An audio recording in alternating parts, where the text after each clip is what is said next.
je suis Jean-François Coste, éducateur spécialisé et vice-président de l'ASPI. Alors l'ASPI, c'est l'association scientifique de psychiatrie institutionnelle. Elle a été créée en 2006 par M.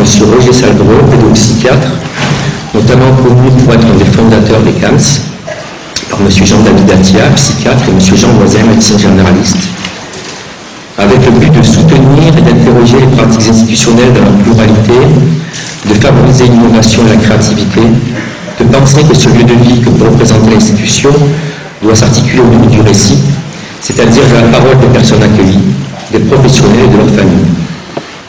Le souci de la formation et plus largement de la transmission est bien entendu au cœur de cette démarche. Aujourd'hui, c'est le docteur Jean-François, ici présent, qui préside cette association dans le même esprit en essayant de s'ajuster au plus près des nouveaux enjeux de notre société. Notre société bouge, les demandes changent, les techniques évoluent. Chacun essaie de se réinventer avec plus ou moins d'imagination et plus ou moins d'éthique. Mais ce qui reste, et ce que nous partageons tous, à des places distinctes, la rencontre avec le nôtre. C'est peut-être pour cela que nous avons choisi cette année, pour notre 7e congrès, la thématique de l'histoire. Pour se rappeler que lorsque nous rencontrons quelqu'un, un groupe, nous rencontrons aussi une histoire. Qu'en faire, comment va-t-elle coexister avec la nôtre, celle de l'institution, que devient-elle? Je vous propose donc de mettre cette question au travail en prenant appui sur les témoignages et l'expérience de quelques-uns d'entre nous. Les propos viendront de divers horizons et ne manqueront pas de vous interpeller, en tout cas nous le souhaitons. Donc voilà, on compte vraiment sur votre participation et que ce lieu soit un lieu d'échange, donc prenez la parole quand vous le souhaitez. C'est sûr que ce n'est pas toujours simple, mais voilà, on est dans une séance de travail ensemble. Avant de vous dire deux mots sur l'organisation et le déroulement de la journée, je voudrais vous indiquer qu'à l'entrée de la salle, on a mis une petite table où vous pouvez venir adhérer à notre association, l'ASPI, qui existe maintenant depuis quelques années quand même. On a besoin de vous, on a besoin de vos témoignages, de vos expériences, pour que nos questions soient également les vôtres. Bon, je peux aussi vous dire qu'on a besoin de vos inscriptions et du petit financement que ça représente, mais l'idée du plus large, c'est quand même qu'on ne soit pas seul dans cette histoire, justement, et on a besoin de tout métier confondu, de votre apport. Alors, sur l'organisation de la journée, vous avez constaté quelques changements d'organisation dans le programme. Ces remaniements devraient permettre que la journée soit plus fluide. On regrette que notre collègue anthropologue ne soit pas là, mais voilà, ça fait partie des histoires. Les histoires ne se déroulent jamais vraiment comme on avait prévu, vous le savez bien. Donc, pour vous dire, il y aura une pause en milieu de matinée de 10h45 à 11h. De 12h30 à 13h45, nous prendrons le repas au gymnase. C'est un repas qui est confectionné par l'État de la Bulle Bleue. À 13h45, c'est un film d'animation à traverser les États-Unis qui introduira le travail de l'après-midi. Et nous conclurons à 17h avec M. Bernard Filleul, qui est systémicien, qui reprendra un petit peu l'ensemble de la journée. Alors, je rappelle ça, c'est un peu pénible pour tout le monde d'entendre ça, mais le respect des horaires garantit à chacun de pouvoir faire son travail le plus confortablement possible, parce qu'on a quand même envie tous, je crois, d'être confortable. Et pour finir, je voudrais au nom de l'ASPI remercier M. Bernard Prost, maire du Grau-du-Roi, qui nous accueille pour la 2e année consécutive dans cet espace très agréable et particulièrement bien situé. Et on a l'impression quand même qu'un accueil tel que celui-ci, c'est déjà un gage de réussite pour une journée de travail. Donc je vous remercie bien et je vous passe la parole. Merci. Bonjour à toutes et à tous, vous saluez en vos grades et qualités.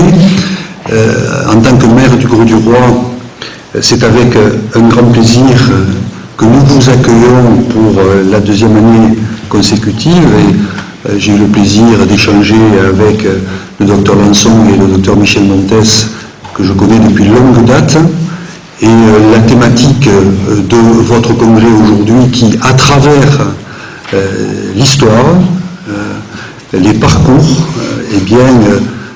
traite l'essentiel, c'est-à-dire la trajectoire humaine et l'absolue nécessité de faire en sorte que l'humain soit au centre de chaque chose. Et c'est aussi, je le crois, dans la conduite des politiques publiques, ce qu'il faut absolument suivre comme ligne de conduite, parce que on aurait tôt fait, bien sûr, d'être rattrapé par des éléments de contrainte qui sont là, pourtant, il faut les appréhender, mais surtout, et je crois que c'est l'objet de votre journée, garder ce socle qui est fondamental, que l'humain soit avant toute chose. Donc cela nous convient bien que vous veniez chez nous travailler sur ces sujets. J'y suis sensible, bien sûr, en tant que médecin, et je suis aussi médecin coordonnateur de l'établissement médico-social des Aigues-Marines au Grau-du-Roi. Donc c'est un établissement qui comprend une masse femmes et un foyer occupationnel. Et donc ces questions-là, donc autour de ces parcours de vie, de ce monde aussi, de cette société qui se veut, cette société, c'est un mot qu'on voit, qui se veut inclusive, on voit aussi le chemin qui reste à parcourir là-dessus. En tout cas, je tenais à être là et au nom de la municipalité du Grau-du-Roi, vous souhaitez bien sûr la bienvenue dans cette ville qui a aussi une histoire et qui est une géographie aussi, parce que l'histoire et la géographie, c'est souvent lié, c'est aussi l'histoire d'un territoire, d'hommes et de femmes qui, vous le savez, aujourd'hui, le Grau-du-Roi fête ses 140 ans cette année, 140 ans où la commune a été constituée ville indépendante, mais la vie s'était accrochée à ce littoral bien avant par le fait d'une immigration d'un peuple de la mer, d'Italiens venant de Sicile et d'Italie, des modestes pêcheurs, et on voit qu'au fil du temps et de l'histoire, cette petite accroche là dans des cabanes de pêcheurs est devenue une grande ville littorale. C'est son histoire, et c'est un peuple qui aime partager. Le monde de la pêche notamment, c'est un peuple qui aime partager. Donc partagez vos histoires aujourd'hui dans la volonté et dans le but bien sûr d'en dégager des éléments socles pour la société de demain. Merci à toutes et à tous.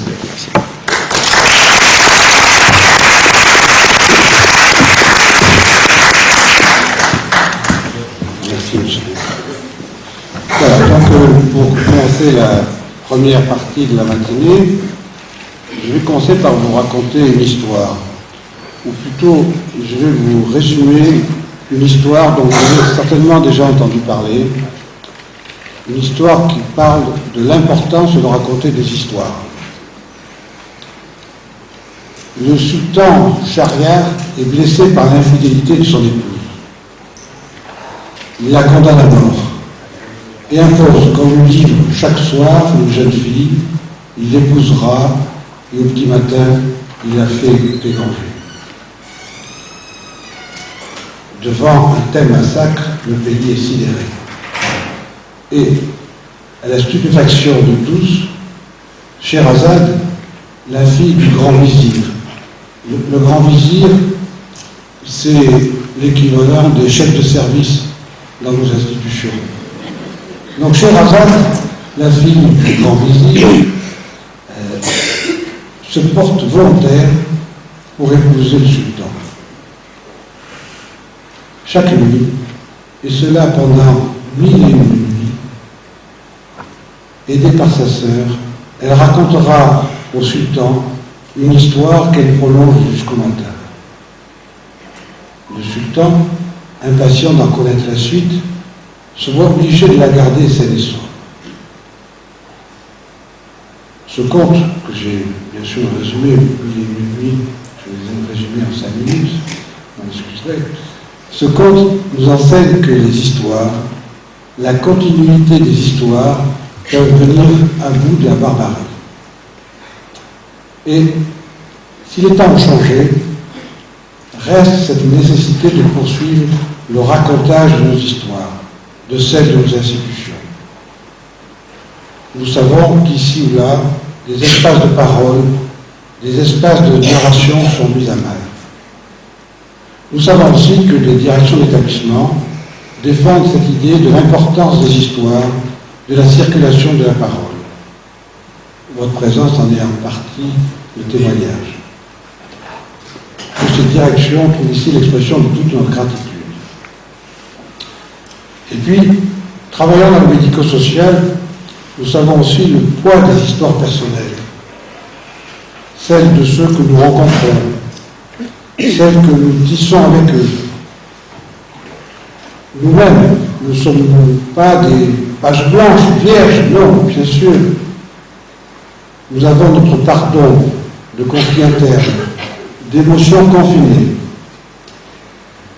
Franck Villain, poète, va nous dire comment la poésie peut être un espace pour se raconter, se délier, se dénouer et s'articuler à la vie, aux autres et aux autres.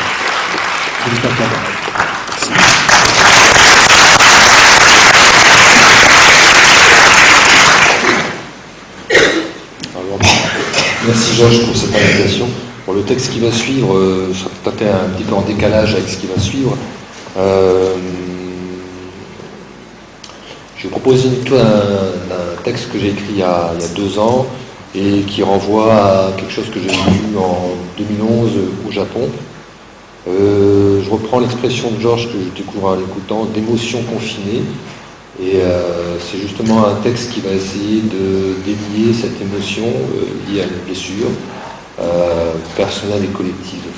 Et avant de vous proposer ce texte, qui peut paraître un petit peu abrupt, je vous propose une courte réflexion que je me suis donnée hier sur pourquoi j'ai écrit notamment ce texte et qu'est-ce que ça implique de raconter une histoire lorsque l'histoire va pénétrer ce mot qu'on appelle poésie. Donc en amont, je vous propose cette petite réflexion sur écrire et écrire des histoires. Écrire, s'écrire, se faire histoire, récit, passer dans la langue, traduire son expérience humaine en mots, du moins ce que l'on en ressent. Écrire, pourquoi? Pourquoi et surtout, comment? Comment écrire? Quel pacte tenir avec le langage? Pourquoi écrire? Injonction intérieure, sentiment de se sentir mieux habité, plus épais, plus en prise avec le temps, son passage, notre précipitation moderne qui l'accompagne et la dispersion qu'elle engendre. Écrire, mieux tenir le temps, le tenir le temps, le retenir, faire retour sur ce qui nous a emportés positivement ou négativement, revenir sur ce sur et le creuser, l'élargir, le dénouer ou l'approfondir et tenter de mieux s'y lire, de mieux vivre ce passage du temps qui nous a touchés, meurtris peut-être, mais surtout écrire pour apprendre à lire le dépôt de mémoire affective que ce temps a déposé en nous frappant, nous traversant, nous saisissant. Pourquoi écrire?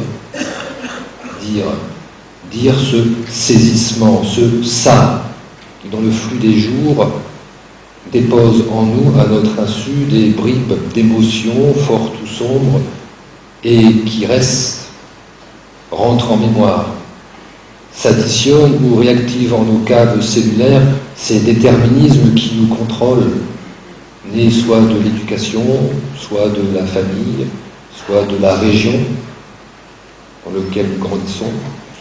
Dire ça, ce ça du saisissement, et surtout la part de soi qui se réveille avec, cette part de soi qui rentre en résonance avec ce qui nous saisit et oriente, bien souvent agit sur notre perception de nous-mêmes, de l'autre, du monde qui nous entoure et qui nous saisit. Cette part de soi, l'écrire, la sonder, s'arrêter sur elle, et soit la suivre et comprendre l'être social et individuel qu'elle construit, soit au contraire remonter en sa source, en son tissage complexe et filandreux pour mieux appréhender en amont sa source, les fondements invisibles qui nous structurent. Gaston Blanchard disait cette citation: « Écrire, c'est dénouer une angoisse ». J'aimerais élargir cette remarque par « Écrire, c'est dénouer une émotion soudaine pour lire en elle l'archéologie sensible qu'elle porte et qui nous détermine, cette part de soi émotive en lien direct avec ce qui nous frappe, que ce soit une couleur, un son, une image, un événement, des souvenirs, qui nous laisse, lorsque cela ressurgit en nous, brutalement sur du muet. Pourquoi écrire? Dire ce mutisme, ce fameux « ah », de l'enthousiasme ou de la rage, qui nous emporte, nous réveille, nous abat sur quelque chose qui nous surprend ou nous terrifie. Car l'émotion a son histoire, fait en nous nos histoires. Nous ne sommes pas vierges dans le ressentir. Ce que l'on entend, goûte, touche, voit, pense, se trace en nous par sédiments. Seuls les premiers pas restent les plus ouverts et très vite, l'émotion se recouvre, se détourne, se charge du poids de nous-mêmes. Et ce passif, bien souvent inconscient, qui nous constitue, que l'on hérite et qui fait autant de lumière que blessure. Alors écrire non pour tisser cela et l'entretenir, mais au contraire écrire pour détisser, tenter de détisser et remonter à la naissance de l'émotion afin de découvrir ce qui l'alimente et qui constitue secrètement dans l'attente ou l'espoir de se détacher de ce qu'elle est en elle de négatif, de réactif. Pourquoi écrire? S'alléger. S'alléger alors, aller contre ce qui nous alourdit. Distinguer ainsi le regard déjà construit sur le monde pour se recentrer sur un œil prépensif, présensible, plus sauvage, plus instinctif, comme le souligne l'expression « avoir l'œil ». Œil plus spontané, encore en course sur des perceptions non codifiées, plus vibrantes que signifiantes, et respirer autant que possible cette poche d'air que l'écriture, malgré elle, va très vite surcharger. Pourquoi écrire? Et ici surtout, comment écrire? Tenter de freiner l'écriture. Les mots ont soif de mots. Tant d'histoires qui très vite nous réconfortent, relancent notre subjectivité. Que reste-t-il alors de l'émotion première, de ce point qui pose sur la page l'énoncé du ou des premiers mots? Beaucoup de choses se jouent sur ces premiers mots. En eux, tant de carrefours sur l'émotion, tant d'orientations possibles. Boussole sur le silence, les premiers mots. Alors rester sur cette boussole, écrire à sa verticale, faire de la page, des pages, une progression sur un arrêt, un piétinement de langue, plus qu'une course vers un récit. Écrire alors, écrire par petites grappes ou paquets de mots qui réécrivent la page qui précède et travaillent le langage à revers de lui-même pour excaver ce qu'il a tue en parlant. Le texte que je vais vous proposer va s'écrire dans cette attente. On repartait d'abord d'une émotion qui m'a arrêté, qui n'était pas prévue. Cette émotion, elle est presque picturale. C'est lors d'une promenade dans le fond d'horizon, un immense panache de fumée blanche qui partait du sol jusqu'au ciel. Et ce panache, en principe de vapeur d'eau, a réactivé immédiatement en moi un souvenir que j'ai essayé de comprendre, de délier. C'est par l'acte d'écriture, alors que les choses, ou l'archéologie de cette émotion a pris forme, et je me suis aperçu, par l'acte d'écrire, donc l'acte de faire une histoire de cet arrêt sur cette émotion, que derrière cette simple panache de fumée se jouait la question d'une douleur personnelle, collective, un deuil à faire, aussi porter mémoire d'une personne qui est morte, que je ne connais guère, de porter aussi témoignage de ce trauma, de cet événement, afin aussi que l'on sache ce qui s'est passé là-bas. Là-bas, c'est au Japon. Donc maintenant, je vais vous proposer la lecture de ce texte. Georges me dit, j'aurais peut-être dû montrer ça sur image. Vous voyez les textes ici, ils s'écrivent à la verticale.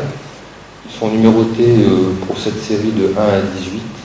Sachant que le texte 2 va essayer de réécrire autrement le texte 1, voir qu'est-ce qui s'est caché derrière les mots qui se sont dit. Donc cette progression à la verticale, en arrêt sur la première séquence dont tout à l'heure j'ai évoqué. C'est la première fois que je lis ce texte en public, donc pour moi c'est aussi une première. Donc un texte écrit à 2 ans.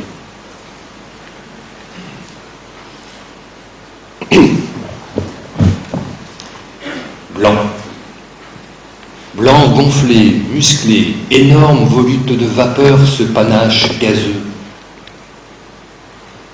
Sur fond de ciel, bleu. Tricastin.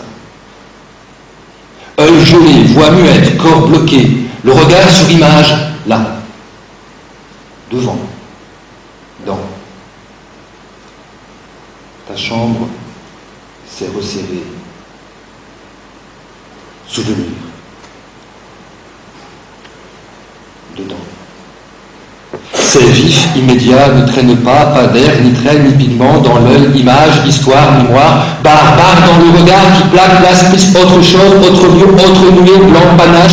Ils ont dit panache, c'est panache passé par communiquer, rassurer, info flash, les mots dans l'image panache, ta voix se perd, se brouille, se cherche, tape, voudrait taper, juste taper.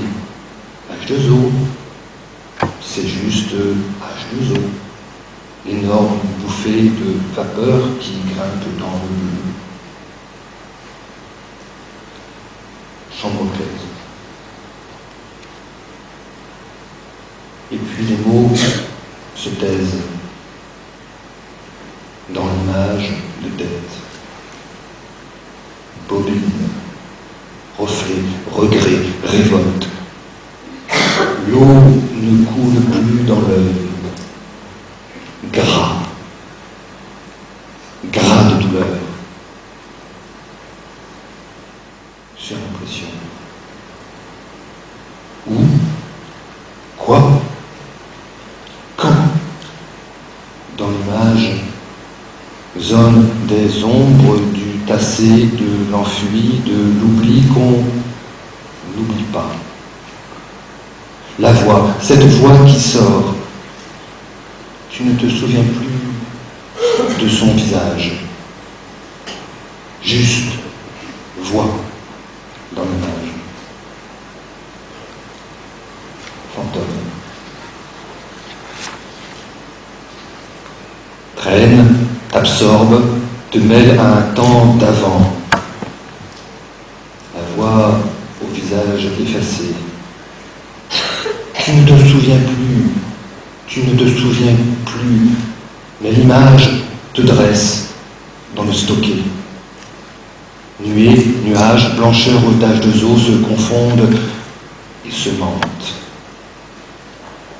Et les mots se chargent à perte d'horizon de gros sacs noirs. Poubelle. Et l'image se déroule, t'associe, t'inscrit. C'est rizière, c'est ferme, c'est montagne, c'est arbre, c'est pin, beaucoup de pins aux épines vertes et troncs rouges. Le visage effacé dans la voix porte ces paysages des paysages de peinture ou paravents ou portes coulissantes dehors qui entourent, intègrent, rentrent dans l'image des odeurs de terre, de couleurs, l'air d'eau, le monde, le vent, la voix qui souffle, souffle, souffle, dit sa douleur. Comparution. Il est parti dans l'oubli. Elle dit la voix. Paysage, visage, son corps, ses gestes, comme son père et le père de son père. Le sol, la ferme, l'arbre, le lien. Dans la rizière, autour des forêts. Il est parti et je dis pour lui. Témoignage. Il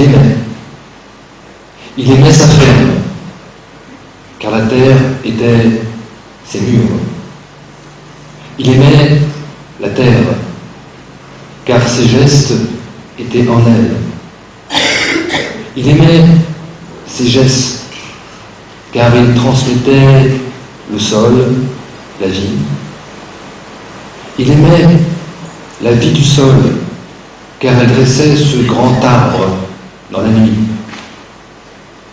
Il aimait ce grand arbre dans la nuit, car il étendait le jour dans ses rizières.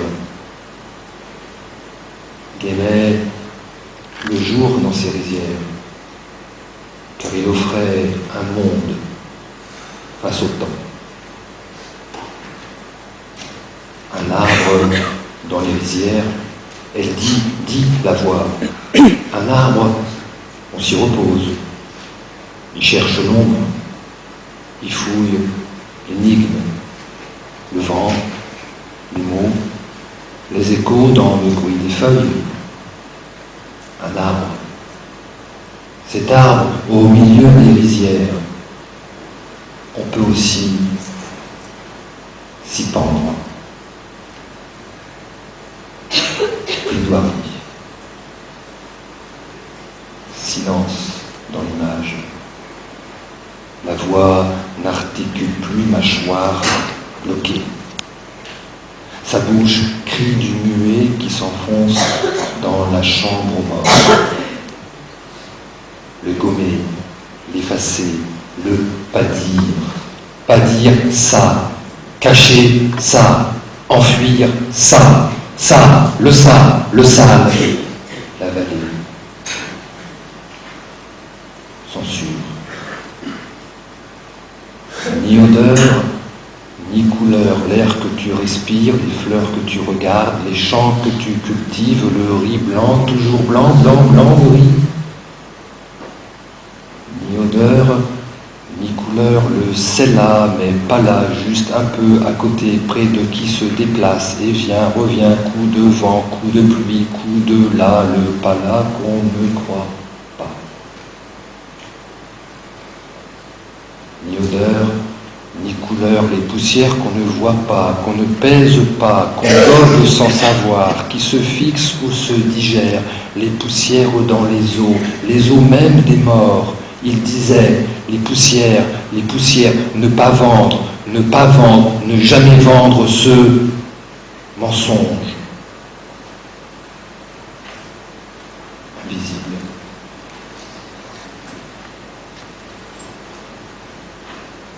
Je ne me souviens plus de son visage. Il est passé dans l'invisible, ni couleur, ni odeur, le pas vu. Je ne me souviens plus son visage. Et l'image tourne dans la voix qui reste. Dit encore, dit toujours l'arbre, la corde, la terre, le riz. Dit ne pas taire, dit plus faire dire dans les mots cette voix de femme qui dresse encore dans le vent les terres, n'oublie le nom intact. de son mari. Fukushima. Qui tourne les mots de la femme et d'autres mots, conflit de langue, conflit de monde, vrille de mémoire. Dans l'image, ta tête se brouille, se perd, des voix se mêlent, se raturent, s'écrivent l'une sur l'autre, l'autre version, traduction, angle de vue, position, interprétation, syntaxe, phrasé, discours sur vie, sur terre, matière, nucléaire, faut faire lumière, la lumière pas chère, les mots du nucléaire dans le regard, filtrage, cadrage, fiction, application, se mêler, détourner, s'infiltrer dans l'image. Recto, verso. Femme, corde, riz, mari, dose, acceptable, norme, modifiable, modifié, voté, enterré, lieu, terre, sol, année, réacteur, leur temps, compter, les heures, moteur, réacteur, cœur, réacteur, prolongé, arrêtez, revenez, reposez pied, le sol, l'eau, l'air, les gens, le vent, la vie, prolonger, risque, calcul, acceptable, risque, probable, probabilité, chiffrée, continuer, produire, payer, pas, cher, énergie, réfugié, par-dessous, soutenir, dire, faire dire, matière, pas déchet. Ils disent c'est matière, pas déchet, matière à venir, pour l'avenir, produire, revenu, revenir, finir, stopper, regarder, c'est déchet, c'est jeu, c'est ici, nommer, qualifier, à recycler, c'est recyclable, probable, probabilité, chercher, c'est à trouver. Ils disent bientôt, tôt ou tard, ils disent faut trouver, faux de dire matière à potentiel, potentiel, mensonge, ce songe, il songe, mensonge, faut dire, redire, imprimer, réciter, recycler, langage, recyclable, dire, pas déchet, ni fuite, écoulement, se disent, diffusent, écoulement, mensonge, nappe phréatique ou relâchement, mensonge dans mer ou air ou vent ou eau, pas déchet, c'est matière, recyclée, recyclable, probable, énergie, c'est énergie pour nouvelle ère, la fission nucléaire, lumière, pas cher, énergie, feu, Dieu, admiration, Prométhée, recyclé, recyclable, probable, le feu, les dieux, l'humain, nos mains, Prométhée,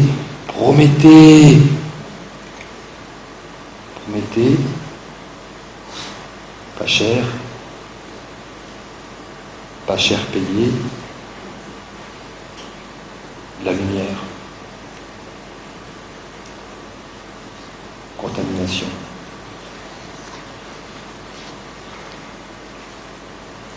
Et tu restes cloîtré dans l'image déchirée. La femme a disparu, gobée par cette bouillie de mots. Dans ta mémoire, plus de trame, rien que vrille. Le nuage du regard dans la chambre aux morts, et ce qui fait qu'une voix demeure.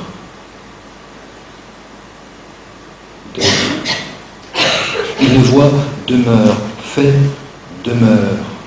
À l'œil nu, on y reste, un corps ouvert.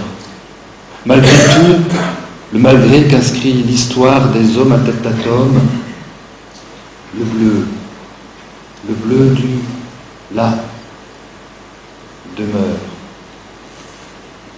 demeure encore, contre, résistance,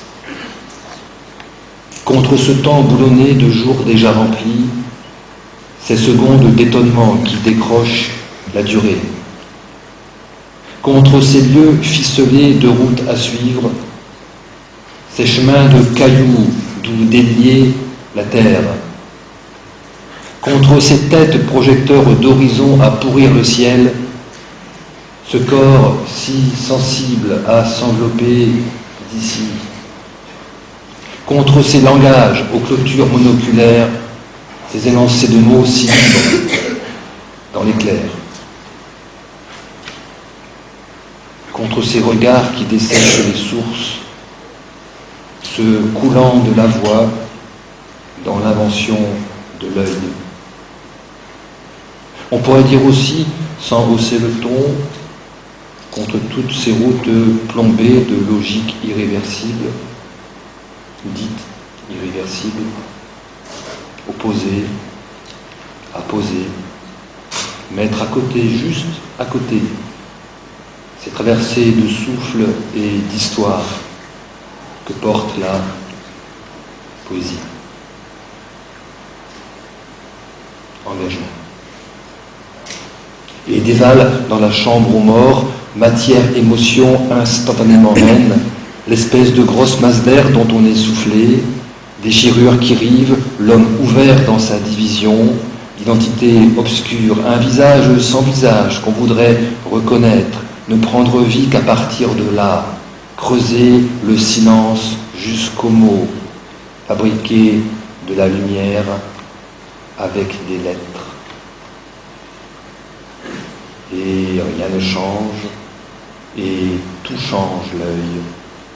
De nouveau, l'œil reprend son chemin, traverse les nuages blancs de Tricastin. Merci.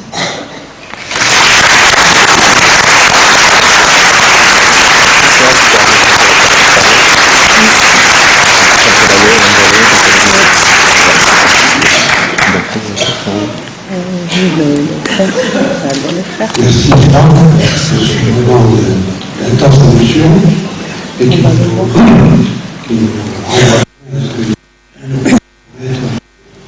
de dire des drames, mais parfois aussi de laisser entendre un peu de monde et un peu d'espoir.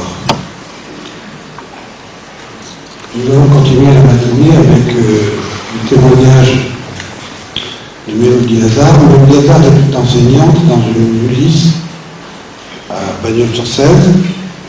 Elle va nous raconter une histoire, ou plutôt 3 histoires qui sont mêlées. L'histoire d'enfant, son histoire à elle, et l'histoire de la classe.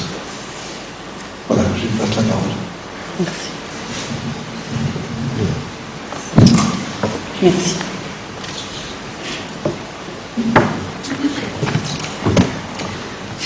Journal d'un vendredi. Le matin, c'est le Cessade. Je déteste y aller. Là-bas, il y a l'éduc qui m'a tapé, alors là, plutôt mourir que de le voir. Et cette psy, hors de question que je lui parle, pour qu'elle lui raconte tout. La psychomote, je comprends même pas à quoi elle sert celle-là. Qu'est-ce que j'ai fait pour naître? Mais je suis obligée, alors j'y vais. Et je ne suis pas gentille quand je vais là-bas. Je chante en bouchant les oreilles quand on me parle. Je crie si on me touche. Si on me donne une feuille, je la déchire. Mon regard, je les regarde haut comme s'il n'était rien. J'adore. Et puis je souffle en disant « Qu'est-ce que je m'emmerde ici ?» Alors ça les rend fous, mais tant mieux. Il n'avait qu'à pas me taper, l'autre. Sur la vie de ma mère, il peut crever, j'en ai rien à foutre. Jamais je ne lui pardonnerai. Après, je vais au collège, et puis c'est le week-end. Chez papa ou chez maman.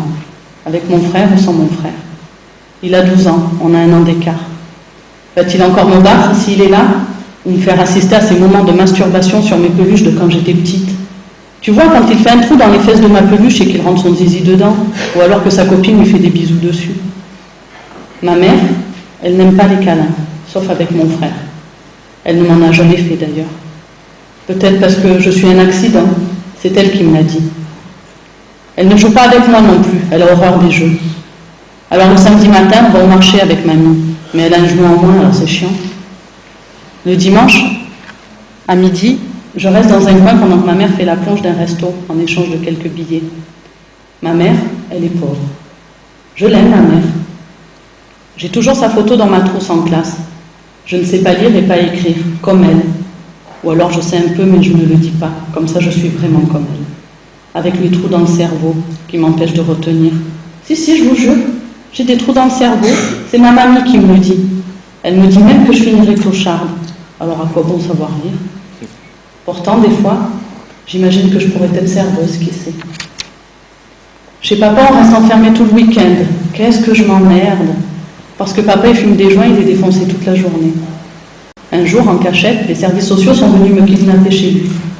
Maintenant, je peux le voir un week-end sur 2 dans la maison de mamie. Et le soir, je dors avec lui. Parce que Tati a pris ma chambre, elle dort aussi chez mamie avec son amoureux. Mais moi, ça ne me dérange pas. J'adore dormir toute nue contre mon papa. Puis avec lui, on se lève à midi.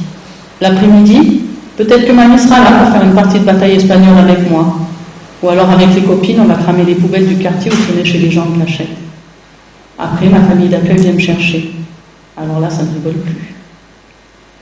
Alors moi, me demander le vendredi de faire du français ou des maths, non merci. J'ai bien trop de choses à penser. Pourtant, j'essaie.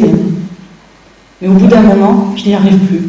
Alors je commence à mâchouiller stylo, boulettes de papier, cheveux, règles, vêtements, enfin tout ce qui me tombe sous la main. Je gribouille, je me tortille dans tous les sens, je tape mes copains, je les insulte. Je ne supporte plus qu'on regarde, que l'on me regarde ou que l'on croise mon regard. Putain, je vais la défoncer, elle. Ni qu'on me touche ou que quelque chose ou quelqu'un frôle mon bureau. Ça, c'est à moi, c'est mon espace, personne n'a le droit d'y entrer. Alors je déchire mon travail, ma feuille, mon cahier, celui des autres, voir qu'ils travaillent, ça m'énerve. Je parle fort, je veux qu'on me voie. Alors je fais des grands gestes, j'allonge mes bras, les jambes, je me lève. You, Mélodie, je suis là et je ne vais pas bien. Une colère est en train de monter en moi, je ne sais pas ce que c'est, je ne sais pas la maîtriser, je ne sais pas l'exprimer, du moins pas avec des mots, au secours. Mélodie, c'est ma maîtresse. Elle est gentille, elle m'aime bien et je le sais. Elle m'a donné des vêtements parce qu'au collège on disait que j'étais une caraque et ça l'énerve. Maintenant j'ai un nouveau sweat que je mets tous les jours. Ça n'a pas toujours été facile avec elle. Au début je lui ai en effet voir de toutes les couleurs. Il fallait bien que je teste qui j'avais en face de moi. Alors j'ai fait beaucoup de crises en début d'année. Une fois, je suis restée 2 heures accroupie sous un bureau parce qu'elle m'avait demandé de lire. Mais moi, je ne veux pas lire, et puis d'abord je ne sais pas. Quand j'ai commencé à vouloir me couper avec un ciseau, elle est venue s'asseoir sous le bureau avec moi, loin des autres élèves. Nous étions seuls. Puis elle m'a prise dans ses bras, sans rien dire, et m'a bercée. Là, je me suis mise à pleurer. Une vraie fontaine. Ma maman, elle ne m'a jamais fait de câlin. Ensuite, j'ai raconté, mais pas trop. Il fallait que je sache de quel côté elle était. Finalement, elle est un peu des deux, et je crois que je peux lui faire confiance. Moi, mes colères, elles passent vite. Le lendemain, tout est oublié, ou même des fois 1 heure après, et j'ai un secret pour ça. J'écris des poèmes. Donc, bonjour, je m'appelle Mélodie Hazard et je suis enseignante spécialisée. J'ai travaillé 1 an en IME et j'étais chargée d'ouvrir l'ULIS du collège Gérard Philippe, qui à l'époque était une UPI, dans laquelle je suis depuis 10 ans. Je vais vous parler rapidement de mon parcours scolaire et professionnel, car mon histoire est celle qui fait l'enseignante que je suis aujourd'hui. Présenterai les élèves du dispositif ULIS et expliquerai comment je tente de conjuguer l'histoire de mes élèves avec les miennes, tout en gardant mes objectifs d'enseignante, qui consistent à leur donner le maximum de bagages pour la vie. Passé, présent, futur, comment conjuguer notre histoire ensemble? Telle est la problématique à laquelle j'essaie de répondre par une pédagogie institutionnelle adaptée. Donc dès le CP, ma scolarité est chaotique. Je suis dyslexique. Très bonne lectrice, mais aucune compréhension. Ce qui m'a valu un chapeau d'âne au CE1, avec tous les OLED qui huaient pendant que je circulais dans les rangs. Oh, le chapeau d'âne! Au collège, quand je rentrais dans la classe, on me disait de toute manière, hasard, ça rime avec bazar. Et au lycée, on disait, qu'est-ce qu'on va bien pouvoir faire d'elle? Elle est dyslexique, on n'a qu'à la faire tripler. Donc mes parents m'ont sorti 2 fois du système scolaire. Une fois en primaire, pour une école parallèle proposant un enseignement type Steiner-Montessori, et puis pour une boîte à bac. En parallèle, je faisais beaucoup d'escalade et toutes ces expériences m'ont permis quand même de développer une certaine confiance en moi. On apprend à dépasser ses difficultés, à faire face aux difficultés, et cette force mentale m'accompagnera chaque jour pour tenir mon cap face à de nombreux découragements. J'ai toujours voulu devenir maîtresse, d'ailleurs ma sœur savait lire en rentrant au CP, ma pédagogie s'élaborait déjà. Mais le jour du chapeau d'âne, je crois que c'est vraiment devenu une évidence. Plus jamais je ne laisserai un enfant se faire humilier dans une classe, du moins pas dans la mienne. Donc c'est ma maman qui m'a lu tous mes livres, en faisant des résumés le soir dans mon bain. À l'oral, j'étais plutôt douée, donc ça me permettait d'équilibrer mes notes. Et petit à petit, j'arrive à passer des étapes comme ça. J'obtiens mon bac grâce à une examinatrice qui a réussi à faire changer les notes à tous les enseignants pour que je l'aie. Elle avait bien compris que ce que j'avais fait une fois pour le préparer, je ne pourrais pas le faire 2 fois. Et donc elle est allée faire monter d'1 point. J'avais 63 points à rattraper au rattrapage au maximum pour que je puisse l'avoir. Et je l'ai eu. Je pars en fac de lettres. J'arrive à obtenir une licence de lettres, une maîtrise de FLE sans avoir lu aucun livre. Un sacré travail d'équipe s'était mis en place. Ma mère lisait, surlignait, me résumait, et puis ça passait. Ah, bien sûr, je n'ai jamais eu de mention, j'ai toujours frôlé les 10 de moyenne. Mais comme à l'oral, j'étais plutôt douée, eh bien, encore une fois, c'était...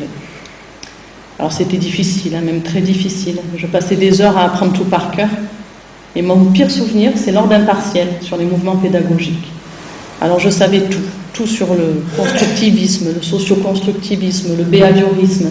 C'était des points faciles à apprendre, à avoir, il fallait tout apprendre par cœur. Donc j'ai tout appris, des fiches et des fiches à la moindre virgule. Donc je vais à mon partiel, plutôt sereine, et le behaviorisme tombe.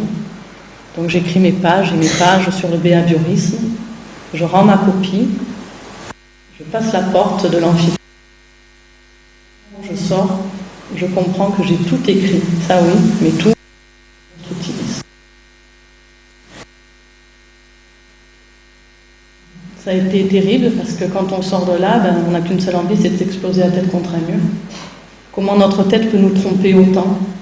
Voilà, je me suis effondrée, j'ai pleuré pendant des jours, des nuits, j'ai fait des cauchemars, je rêvais d'aller voler la sacoche du prof, de faire un casse chez lui pour lui choper sa copie, enfin ma copie. Et donc, ce jour-là, j'ai perdu toute confiance en moi. Je n'ai même plus réussi à prendre un billet toute seule sans le relire 40 fois et sans le refaire relire à quelqu'un.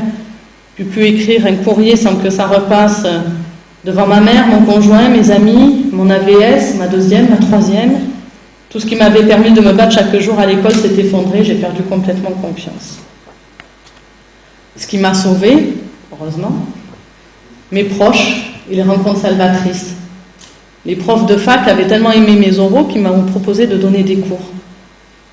Et mes enfants, mon fils de CP qui est déjà au tome 3 de Harry Potter, donc il a bien fallu s'y mettre à lire, et mon grand qui a des difficultés, à qui je dois lire les livres tous les soirs, l'horreur. Alors on trouve des ressources, d'autres motivations et des stratégies de compensation, la spécialité des dyslexiques. J'obtiens mon concours d'instit au bout de 3 fois. Mon premier poste, ensuite, fut celui de l'IME. Donc jamais je n'ai été vraiment confrontée à l'handicap dans ma vie, mais je n'ai pas peur, je suis même plutôt très à l'aise. Le contact passe bien, j'adore ce travail en équipe, les réunions et les échanges toujours très riches avec tous ces professionnels, les projets qu'on peut monter, il y a des éducateurs avec des passions qui transmettent, sur lesquels on peut rebondir en classe, et puis des minibus. Alors ça c'est génial, parce qu'en plus on peut concrétiser les projets. J'ai dû quitter ce lieu pour ouvrir l'UPI à l'époque, donc du collège Gérard Philippe. Et j'ai pris cette mission très à cœur, mais ce n'était pas gagné. Les enseignants étaient très réfractaires à l'accueil des enfants porteurs d'handicap dans le collège. Alors là, j'ai découvert un autre métier, celui de commercial, c'était terrible. Quand je suis arrivée, on m'a dit « Nous, tes cassos, on n'en veut pas dans nos classes ». Donc j'ai dû être commercial. « Bonjour, il est beau, il est mignon, il est gentil, tu ne veux pas prendre un coup dans ta classe ?» Au début, ça se passe comme ça. Donc, qui sont mes élèves qui font tant peur? Ce sont des ados, âgés de 12 à 16 ans, qui présentent des troubles des fonctions cognitives ou mentales, dont la trisomie, des troubles spécifiques du langage et des apprentissages, des troubles envahissants du développement dont l'autisme, des troubles des fonctions motrices comme la dyspraxie. Donc voilà une hétérogénéité qu'il faut gérer, mais qui fait aussi toute la richesse de ce dispositif. Donc j'avais cette petite expérience dans l'handicap, en passant par l'IME, mais là je découvre un tout autre public. Des enfants ayant des retards scolaires énormes, des enfants qui ont un taux d'absentéisme inimaginable. J'en ai une cette année qui est allée 7 heures par an en classe pendant 4 ans. Des enfants pris en charge dans les familles d'accueil ou en foyer, des enfants avec des histoires de vie hors du commun. Ces enfants sont parfois suivis par l'ASE, l'aide sociale à l'enfance. Et ces enfants, donc, arrivent chez nous avec l'étiquette porteur d'handicap, au même titre qu'un enfant porteur de trisomie ou TED. Pourtant, ces enfants-là, ce sont des victimes d'adultes, des victimes d'une société, des enfants en carence éducative, des enfants en carence affective, ceux dont la niche affective est vide, les marqués, les mal partis de Boris Cyrulnik. Ils ont 8 ans de scolarité à leur actif et ont toujours un niveau de CE1.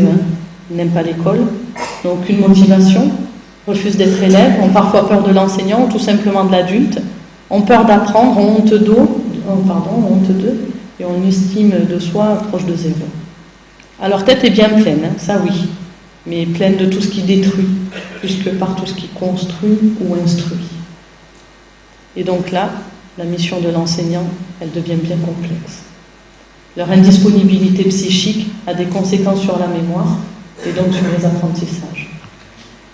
Alors ça, je l'ai vite compris. Mais comment vider cette tête ? Chez nous, on monte des projets pédagogiques, des projets qui permettent de développer des compétences transversales, de rendre l'élève acteur de l'apprentissage, de donner du sens aux compétences à acquérir. Alors je me suis lancée. Nous avons monté une pièce de théâtre en anglais avec des élèves porteurs d'handicap de 6 pays européens que nous avons joué en France et en Roumanie. Nous avons pédalé pendant 107 km le long de la Loire pour découvrir les châteaux. Nous avons dansé et joué devant plus de 2000 spectateurs qui ont pu apprécier la performance de nos performeuses. Et nous avons passé des séjours en camping, participé au marché aux fleurs, au marché de Noël, organisé un bal, etc., etc. Alors tous ces projets, certes, sont d'une richesse incroyable. Ils m'ont permis à chaque fois de réchauffer un peu de ces enfants par des expériences qui étaient souvent uniques pour eux. Mes objectifs étaient atteints, confiance en soi boostée, dépassement de soi, fierté, reconnaissance des familles. J'ai remarqué en plus que grâce aux activités physiques, nous débloquions aussi des mécanismes. Les performances cognitives se renforçaient, notamment les capacités d'apprentissage et de concentration. Mais les répercussions n'étaient pas encore celles que j'attendais. J'avais gagné de la motivation, du plaisir à être en classe, un super lien avec moi, une ouverture aux apprentissages, mais la mémoire, ça ne fixe pas. Aucune imprégnation des savoirs dans la mémoire à long terme. Lorsque j'ai passé mon CAPASH, qui est la spécialisation pour devenir enseignante spécialisée, on m'a proposé en parallèle de passer un master en pédagogie institutionnelle adaptée. Et donc là, j'ai pu découvrir une pédagogie qui ouvre des portes et soulage car déculpabilise.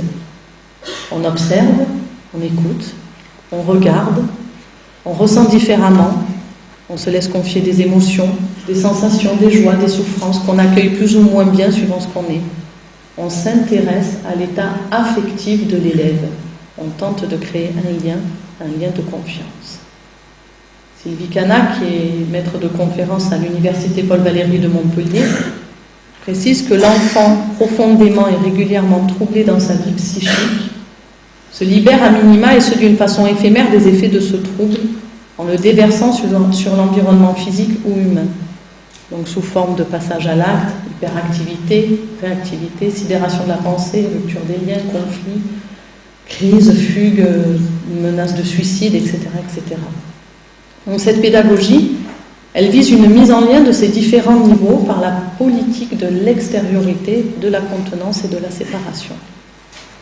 Elle défend la mise en forme d'un dehors, qui peut être la classe, le pédagogique, pouvant contenir le débordement du dedans, la vie troublée, la vie intérieure troublée de l'élève.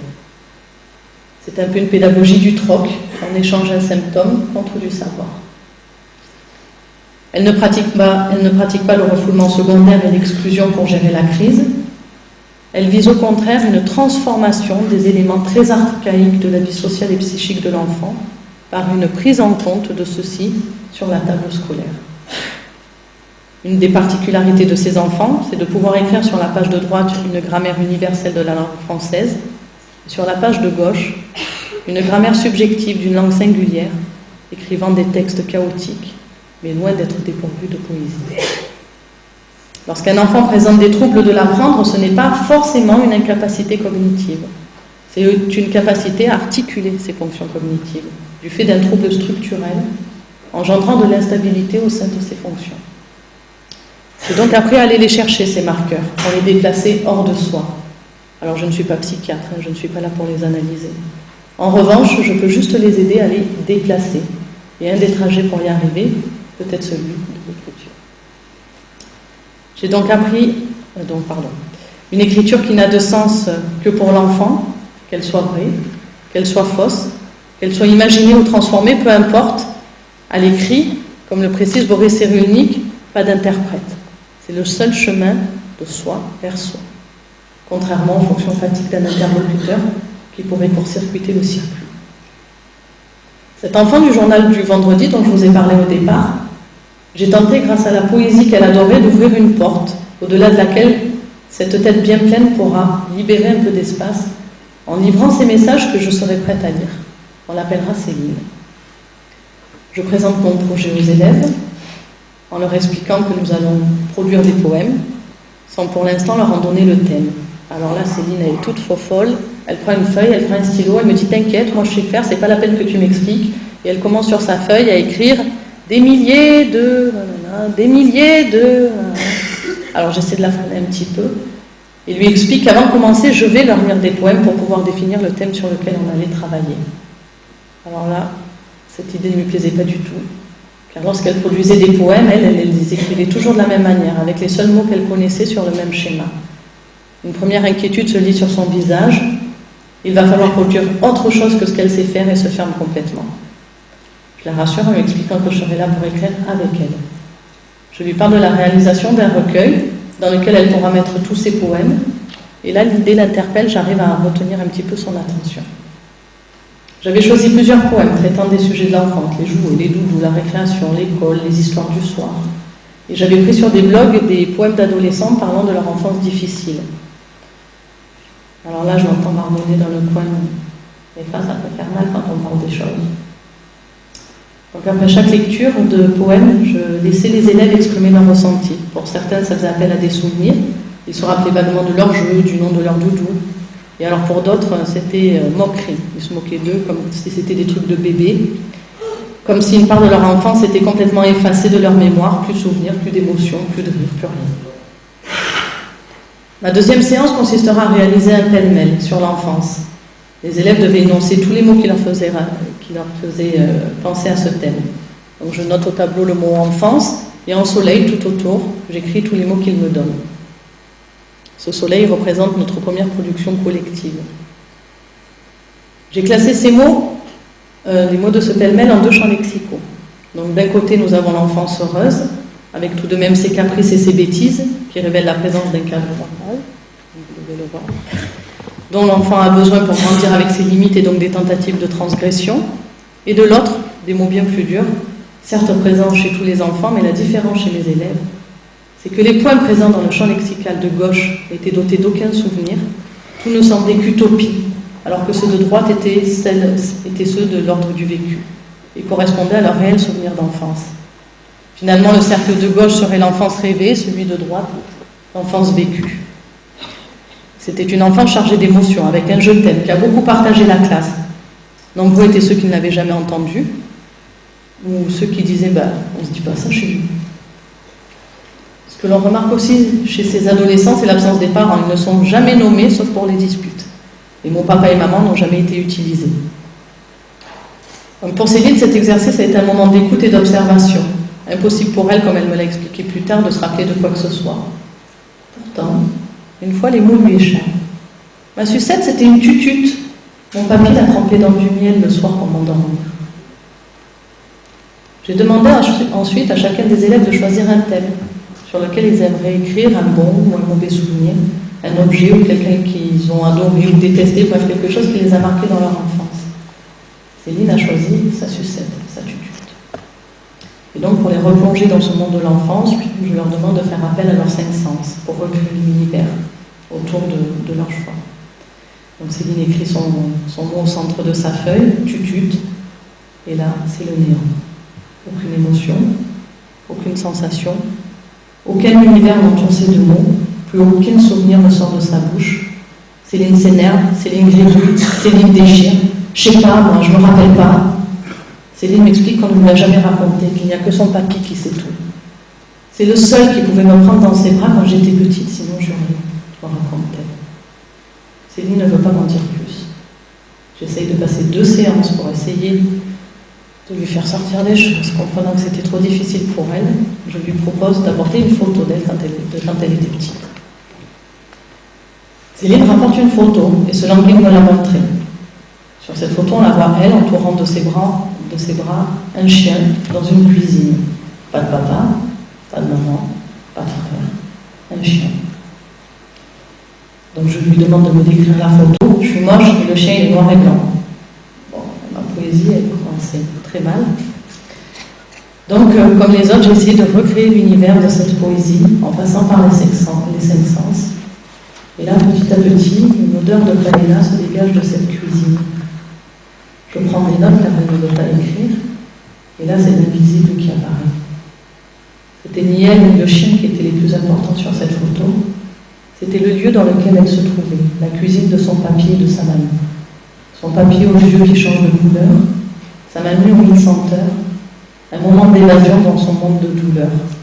Cette photo qu'elle avait choisie, c'était le bonheur du soir. On va voir son bonheur qui doit s'afficher derrière. Encore un coup. Je vais appuyer encore une fois. Donc il s'appelle Jésus, c'est mon papy préféré, roi de la paella et des gâtés. Dieu veut pour le roi, Dieu veut pour elle s'appelle le chef de matin, enfin il a fait plusieurs papy, j'aime le temps. J'aime Vandal et je m'aime moi. L'année dernière, nous avons travaillé sur le rêve dans tous ses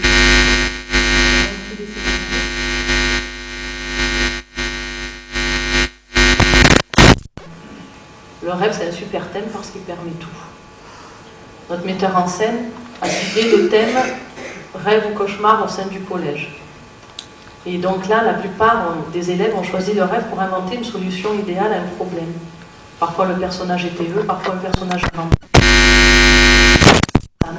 Immigré espagnol d'origine marocaine. Arrivé en France vers 9 ans, il fait sa rentrée d'école comme tout le monde, sauf que lui, il ne parle pas français. Il était un peu gros, comme il le précise, n'avait pas de copains. Les enfants se sont moqués de lui immédiatement, ne lui laissant pas le choix. Toi, cette année, tu seras notre tête de turc. Hassan est tout à fait capable d'expliquer son cheminement qui l'a mené à l'échec scolaire. Le seul moyen pour moi d'attirer l'attention des autres a été de faire le clown. Et plus j'en faisais, plus on m'en demandait. Il fallait que j'innove sans cesse et c'est devenu une obsession. Les enseignants me détestaient, mais les camarades, petit à petit, m'adoraient de plus en plus. Hassan a écrit l'histoire d'une jeune fille, mi-louve, mi-humaine, qui faisait sa rentrée au collège. Élevée dans la forêt, elle n'avait pas les codes sociaux et les enfants se moquaient. Dans le rêve d'Hassan, la situation s'inversait. Les agresseurs étaient prolongés.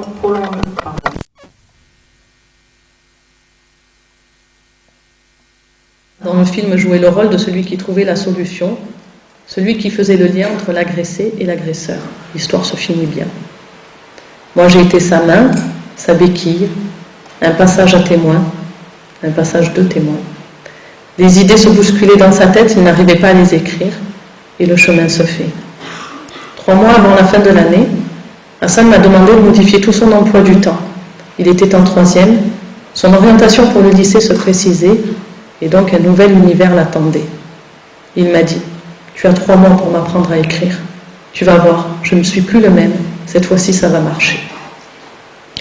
Ce film, je ne vous le présenterai pas parce que la classe est opposée à d'autres projections, trop personnelles, trop intrusives, je ne sais pas. Ça leur appartient, nous avons fait le choix de le respecter. Passé, présent, futur, comment conjuguer notre histoire ensemble? La réorganisation d'une niche sensorielle pour un meilleur projet d'existence est finalement aussi une de mes missions d'enseignante spécialisée. l'écrivrai en interne moyen. Cette année, j'aimerais pouvoir tenter le magnétophone ou les logiciels type 10 vocal pour pouvoir éliminer toute interprétation de ma part pour les enfants qui ne savent pas écrire. Je comprends maintenant qu'il faut commencer le plus tôt possible par cela, pour avoir le plus de temps possible pour les apprentissages ensuite. Le dispositif permet un accueil pendant 4 ans, c'est une des clés qui permet cette pédagogie. Ça ne veut pas dire non plus que j'ai 100% de réussite. Il faut balayer de nombreux sujets pour que chacun puisse trouver celui qui le révèle. Et je tiens aussi à préciser que je ne suis pas toute seule dans cette aventure. Il y a 3 AESH, des CESAD, merci pour leur collaboration et leur confiance, des familles et une direction qui me suit dans mes aventures les plus folles. Chaque année, j'accueille mes futurs élèves au mois de juin pour leur présenter le dispositif. Et donc un jour, la jeune fille dont je vous ai parlé au départ, celle du journal d'un vendredi, avant que j'ouvre la porte au nouvel élève qui allait arriver, elle vient me souffler à l'oreille. Tu sais, Mélodie, on va lui dire, nous, comme on l'aime l'école. Donc moi, c'est bon. Ma résilience, elle est faite. Merci.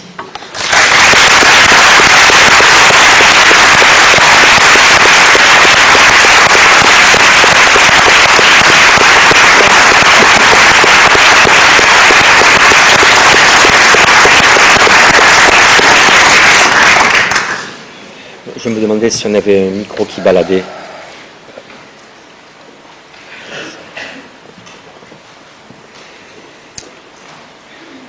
Est-ce qu'on a un micro? Je veux... Pour la salle.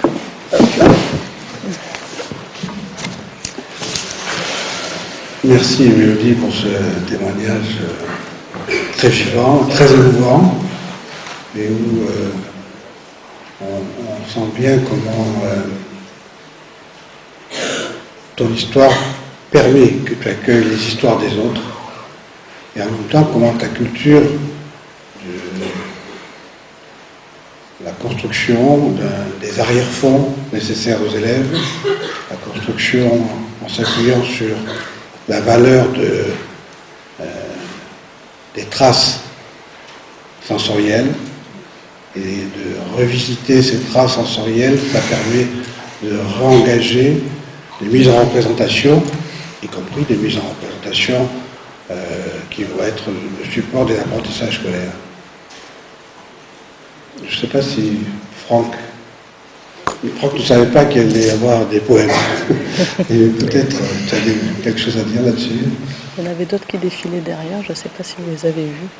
Non, c'est pas par rapport à l'écriture des poèmes. Par contre, l'importance de faire sortir ces traces sensorielles dont tu parles par un type d'expression, pas forcément la poésie, ça peut être aussi la danse, le théâtre, ça peut être aussi la musique, ça peut être... il faut faire sortir dans les traces d'expression, et elles sont multiples. C'était pas forcément la poésie, il n'y a pas qu'elle qui peut permettre ça, heureusement. Non, moi j'ai aimé lorsque tu évoquais dans une classe, lorsqu'on se rend compte que ça bloque, de développer les compétences transversales. Ça, j'ai bien aimé. Voilà, c'était la chose à laquelle j'étais très sensible. Voilà. Merci. Alors, on a possibilité de quelques questions dans la salle, le micro là-haut, qui va poser la première question. Ah.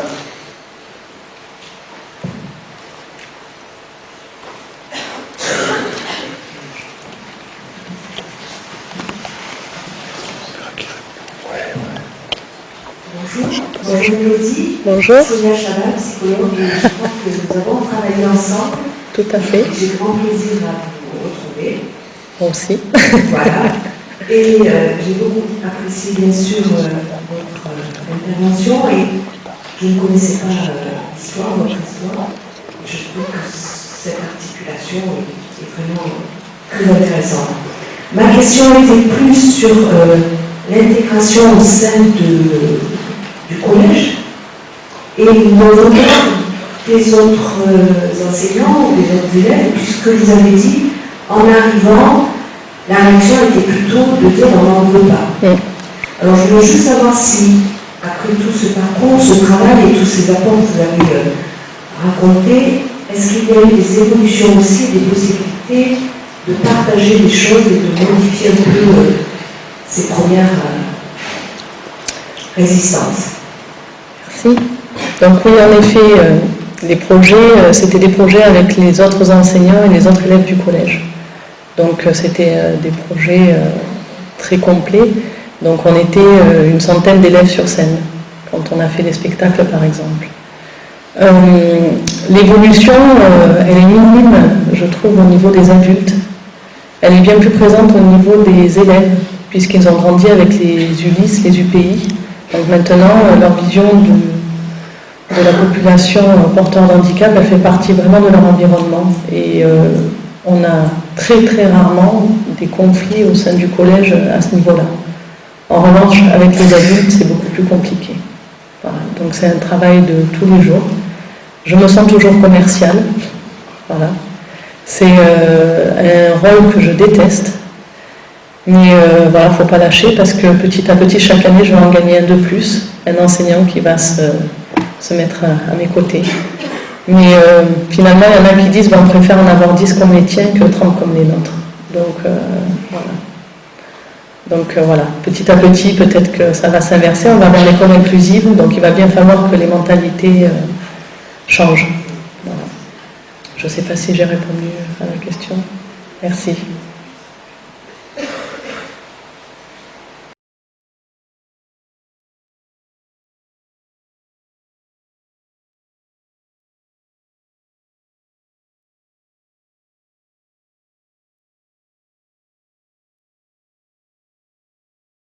Nous avons gardé des cicatrices mentales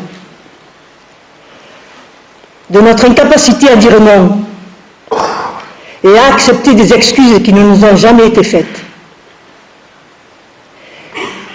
C'était il y a 50 ans, a répondu à une de mes multiples questions.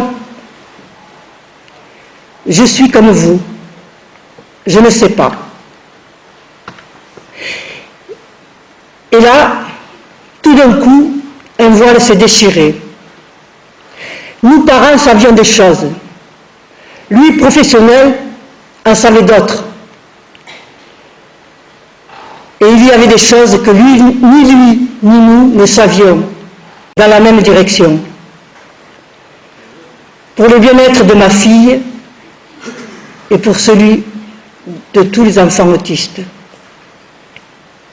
C'est ainsi qu'avec son aide, et avec quelques professionnels, nous avons écrit une belle et longue histoire, celle d'une grande association et celle de tous les établissements qu'elle a créés et les offres de services qui allaient en 32 ans accueillir et accompagner des autistes de la petite enfance à la fin de vie. Je garde en moi et pour toujours le regard de ce médecin traitant, en avance sur son temps, qui me parlait la première fois de l'autisme, et de ce psychiatre qui tous deux, en quelques mots, ont su me parler de l'autisme, du prendre soin des personnes autistes et du respect des personnes qui accompagnent ce prendre soin. Aujourd'hui, d'autres pouvoirs, avec d'autres savoirs, s'imposent et veulent écrire une autre histoire. Mon souhait, c'est qu'ils puissent réussir et avancer dans le respect des valeurs essentielles qui, elles, sont de toutes les époques.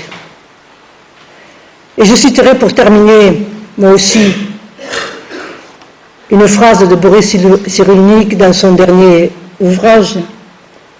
Le danger apparaît quand une seule narration prend le pouvoir et impose le silence à toute autre histoire.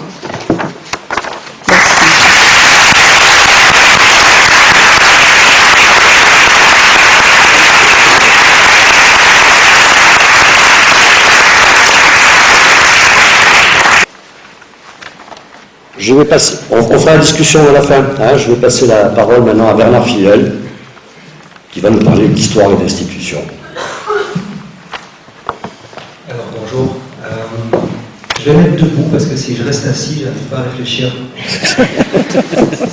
C'est peut-être embêtant pour la caméra, je ne sais pas si on filme, je vais mettre devant si vous voulez bien. Il y a le micro, hein.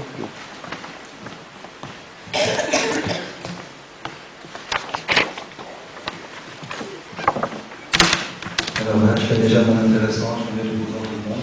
C'est très impressionnant. Je voudrais remercier en tout cas l'association de m'avoir invité. Je suis vraiment très heureux de venir parler devant vous. Alors, je vais peut-être juste commencer par une petite histoire. C'est l'histoire d'un petit garçon qui ne sait pas écrire. Qui ne sait pas écrire sans faute. Et qui ne retient pas les enseignements. Et jamais personne ne lui expliquait qu'il avait un petit problème. Et un petit problème qui va l'amener à des petites et à des grandes souffrances. Toute la scolarité de ce petit garçon est une scolarité qui est chaotique, chahutée.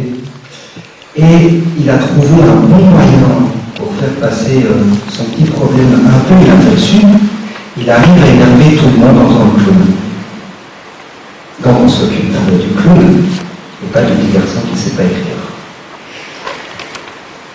Ça va tellement loin que tout le monde s'affaire autour de lui pour essayer de lui apprendre à écrire avec des bons et des mauvais moyens, des bons et des mauvais moyens et des bonnes intentions.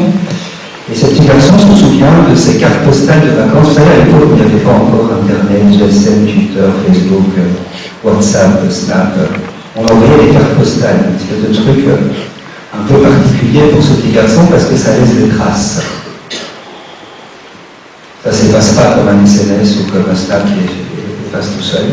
Et il recevait en retour de son grand-père sa carte postale avec des annotations en rouge sur les fautes d'orthographe.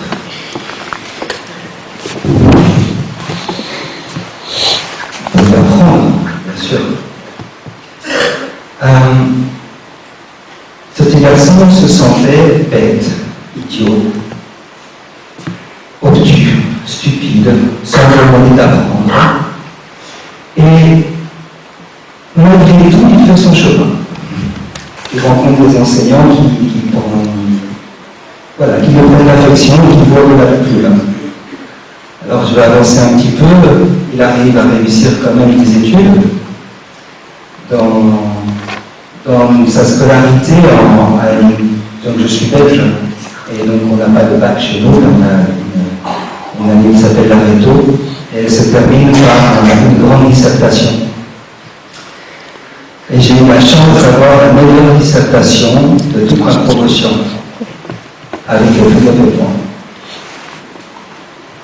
Parce que le prof de français, qui m'aime beaucoup, me disait « Tu comprends, Bernard, une dissertation avec 72 fautes, je ne peux pas remettre les points. » Donc j'ai eu 0 en orthographe et j'ai eu 10 sur 10 pour la dissertation. Je suis quand même parti avec l'idée que j'allais faire des études et depuis très, très jeune, je savais que je voulais faire la psycho, mais je ne savais pas très bien ce que ça voulait dire. Donc je vais en fac de psycho et j'apprends un jour au détour d'un cours dans une salle comme ceci. Je rencontre un monsieur qui s'appelle Manuel Caïm, qui est un des fondateurs du champ de l'afrosystémique. Et ce monsieur fait un truc que moi j'avais jamais vu, c'est qu'il dit bon, je vais vous apprendre ce que c'est la thérapie familiale, l'approche systémique, mais j'ai besoin de volontaires pour venir sur la scène pour jouer une famille. J'ai fait la main. Il dit je peux faire le tour, et en plus on m'autorise. Et je suis rentré dans l'approche systémique à ce moment-là et je l'ai pu quitter. Et donc, ce petit garçon qui reçoit ses cartes postales corrigées, je suis devenu psychologue, systémicien, psychologue clinicien et systémicien, je suis devenu formateur en approche systémique et depuis 5 ans, j'ai fondé mon propre institut ici à Montpellier, l'Institut de formation systémique Montpellier-Bruxelles, et je forme des professionnels pour devenir thérapeute ou intervenant systémique. Alors je vais vous parler un petit peu de ça, cette affaire de la systémie. Parce qu'en Belgique, on dit la systémie, on ne dit pas la systémie. Et en France, on dit la systémie, par ailleurs. Et la traduction de l'anglais en français, c'est comme si on disait la mécanique au lieu de dire la mécanique. Pour moi, ça fait la même chose dans ma tête. Encore des mots qui se bousculent. En formation, dans ma formation de systémicien, on se retrouve les 4 années de formation ensemble devant M. Caïm. Et il commence cette première journée en disant vous ici, devant moi, vous avez tous un point commun. Alors on se regarde, on se dit on est en formation, on est psychologue ou autre. Il dit en fait, le point commun que vous avez, c'est que vous avez tous des familles formidables. On se regarde un peu tous les uns les autres en se disant oh, pas sûr. Et des familles formidables que vous avez essayé d'aider vos familles et que vous avez tous commencé par être les thérapeutes de vos propres familles. Le point commun, c'est que vous avez tous échoué. Là, on sent que ça tourne. Vous avez tous échoué, mais vous avez aussi un autre point commun, c'est que vous êtes tous des gens extrêmement persévérants. Et si vous êtes ici en formation, c'est pour apprendre à aider les autres familles là où vous avez échoué dans la vôtre. Ça remet les pendules à l'heure pour commencer les formations. Alors, moi je suis toujours extrêmement sensible au fait que c'est quoi être professionnel, que ce soit thérapeute ou intervenant. On nous a appris, on vous a probablement appris, on nous apprend toutes sortes de postures professionnelles. Être professionnel, c'est être distant. Être professionnel, c'est savoir. Être professionnel, c'est faire la part des choses entre ce qu'on vit et ce qui se passe, et surtout ne pas projeter. Ce mot-là est très important, ne pas projeter. Et ce matin, dans les premières interventions, j'ai été sensible à un mot qui m'est cher, c'est la question de l'émotion. Quand vous êtes en formation, on vous apprend un tas de choses, et puis la première fois que vous allez sur le terrain, tout ce que vous avez appris s'effondre, parce qu'on vous dit que vous allez devoir faire preuve d'empathie. Alors comment je fais coïncider le fait d'être professionnel, distant, de tenir moi ce que je vis, etc., de ne pas projeter, etc., et de faire preuve d'empathie. Si je me permets une petite définition à ma sauce, l'empathie pour moi c'est quand même, en s'appuyant sur sa bibliothèque émotionnelle, tenter de percevoir, de comprendre ce que peut vivre l'autre émotionnellement, pour pouvoir le rencontrer et s'approcher de lui. Donc pour moi, il y a un écart infranchissable entre la posture qu'on m'a appris de professionnel à la fac et ce que c'est d'être thérapeute ou intervenant en travaillant dans tous les champs possibles, psychologiques et sociaux, c'est-à-dire travailler dans la rencontre avec les personnes. Parce qu'avant toute chose, avant de rencontrer une maladie, avant de rencontrer un trouble, avant de rencontrer un symptôme, avant de rencontrer des personnes. Et bien, à mes étudiants, je leur dis souvent, qui sont les personnes qui sont en face de vous? Parlez-moi d'elles avant de parler de leurs problèmes. Interrogez-les d'abord elles sur qui elles sont, avant de leur demander ce qui ne va pas, parce que c'est très facile de parler de ce qui ne va pas. Vous l'avez dit, et j'ai été très sensible, on demande aux gens de raconter, re-raconter leurs problèmes. On ne leur demande pas de raconter qui ils sont, on ne leur demande pas de raconter leurs essais, leurs erreurs, leur désespoir, leur espoir, les choses qui ont réussi, les choses qui ont marché, malgré le marasme dans lequel ils le trouvent et l'inconnu dans lequel on peut aller. On ne leur demande pas ça d'emblée. On leur demande de raconter ça, ce qui ne va pas, et pas raconter ce qui ne va pas. Parler de leurs problèmes et pas parler de leurs compétences. L'approche systémique, c'est une approche qui se centre sur les ressources et les compétences.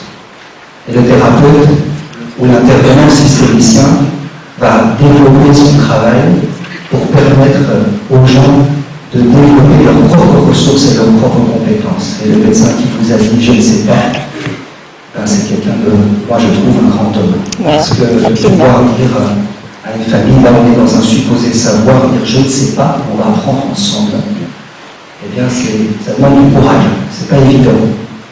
D'autant plus qu'on a une pression quand même. On nous demande dans nos institutions, on nous demande de savoir.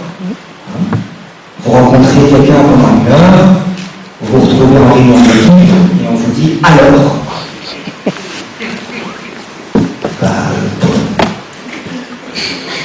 J'ai une heure, quoi. Alors, explique, qu'est-ce qui se passe? Qu'est-ce qu'ils ont? À cause de quoi? Mais surtout à cause de qui? C'est ça qu'on cherche. Je fais un petit détour et je vais vous parler très brièvement de l'approche systémique pour peut-être monter un peu un décor. Je m'excuse auprès des personnes qui connaissent déjà ce que je vais raconter. Très rapidement, l'approche systémique, il y a eu deux grandes périodes. La première période s'appelle la première cybernétique, la deuxième s'appelle la seconde cybernétique. Aujourd'hui, on dit la deuxième, parce qu'on pense qu'on est à l'avènement d'une troisième cybernétique, c'est-à-dire une troisième période. Et la première partie, la première cybernétique, c'était l'étude des systèmes. Qu'est-ce que c'est un système? Et ça ne s'est pas fait par les thérapeutes au départ. C'était des anthropologues, des linguistes, des chercheurs, qui ont essayé de comprendre comment fonctionne un système et comment on peut définir un système et c'est quoi un système.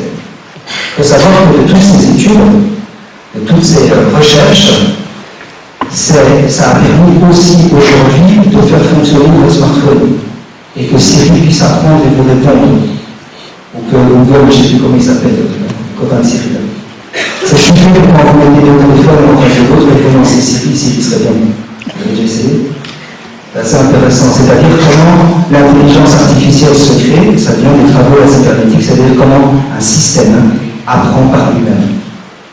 Comment un système apprend, se corrige, s'adapte, intègre un symptôme, en fait sien et tente de fonctionner avec ce symptôme. Alors, je ne pensais pas parler de ça, mais je vais le faire quand même. J'ai une métaphore que j'utilise beaucoup avec mes étudiants, c'est la métaphore de la grenouille. Je ne sais pas si quelqu'un connaît la métaphore de la grenouille.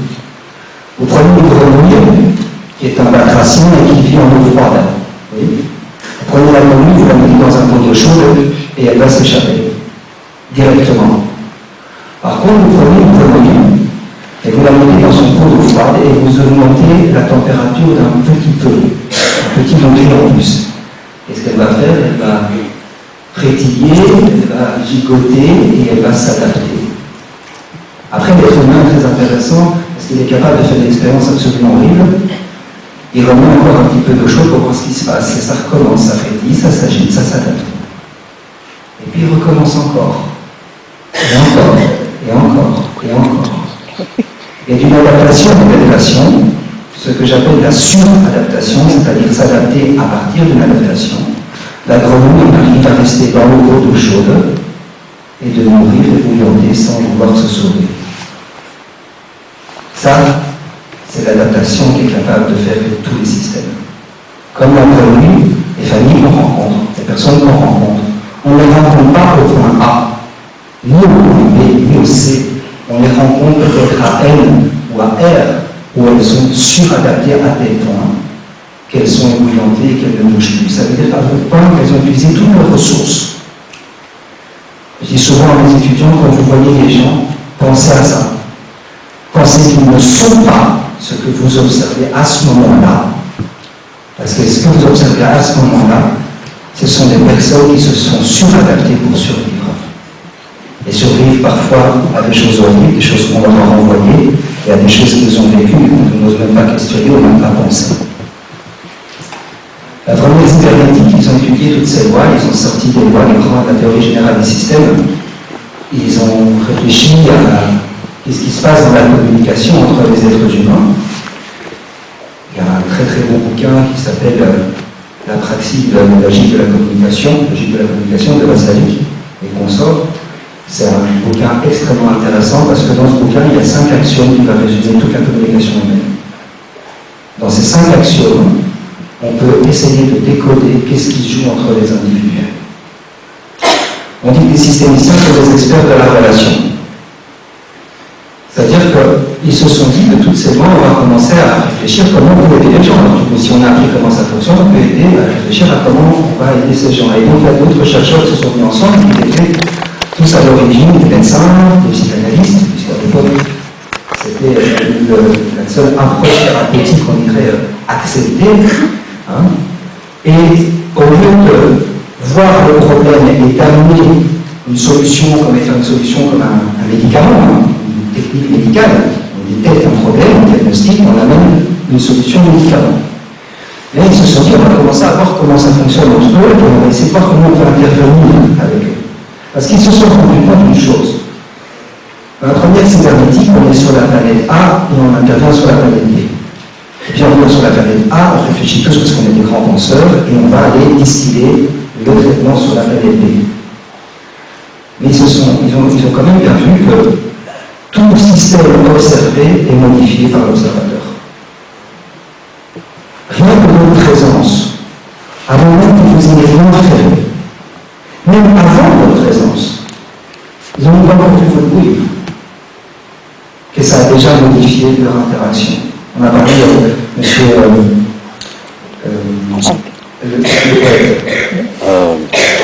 Franck. Monsieur Franck, c'est ça? Il a parlé d'une chose intéressante.